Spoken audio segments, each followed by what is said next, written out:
बहादिर छोटा गाजर। एक छोटे से सब्ज बाग में एक छोटा सा गाजर रहता था जिसका नाम कोरी था। कोरी रोशन नारंगी रंग का और ताज़ा व खुशनुमा था। लेकिन दूसरे गाजरों की तरह कोरी बाग में रहकर खुश नहीं था, क्योंकि उसके दिल में एक बड़ा ख्वाब था।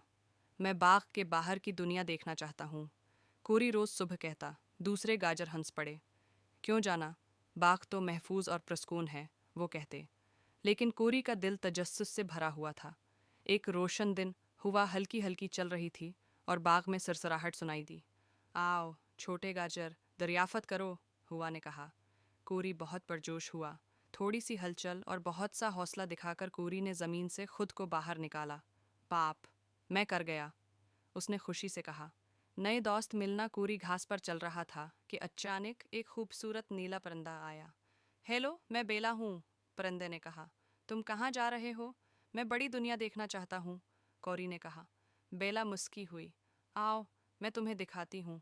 बेला ने कौरी को आसमान में उठाया। कौरी ने पहाड़, दरिया और जंगलात देखे। वाह, दुनिया कितनी बड़ी है, कौरी ने सरगोशी की। छोटा सा खौफ आसमान की सैर के बाद कौरी अपना सफ़र जारी रखता है। अचानक एक प्यारी बली मीमी दिखाई दी। कितने प्यारा गाजर है, मीमी ने कहा। कौरी डर गया। आवा नहीं, शायद वो मुझे खा ले। लेकिन मीमी हंस दी। फिक्र मत करो, मैं भूखी नहीं हूँ, बस तुम्हें घर पहुँचाने में मदद करना चाहती हूँ। कौरी ने सुकून महसूस किया। शुक्रिया। वापसी बाग में मीमी ने कौरी को महफूज तरीके से वापस बाग में लाया। बाकी गाजर हैरान रह गए। तुम वाकई बाहर गए, वो बोले। हाँ, कौरी ने फ़ख्र से कहा। दुनिया बड़ी है लेकिन खूबसूरत भी, और दोस्तों की मदद के बगैर ये सफ़र नामुमकिन होता। बाकी गाजर हैरान रह गए। शायद हम भी कभी बाहर जाएं, वो बोले। कौरी मुस्कुराया और उसकी पत्तियां धूप में चमक रही थीं।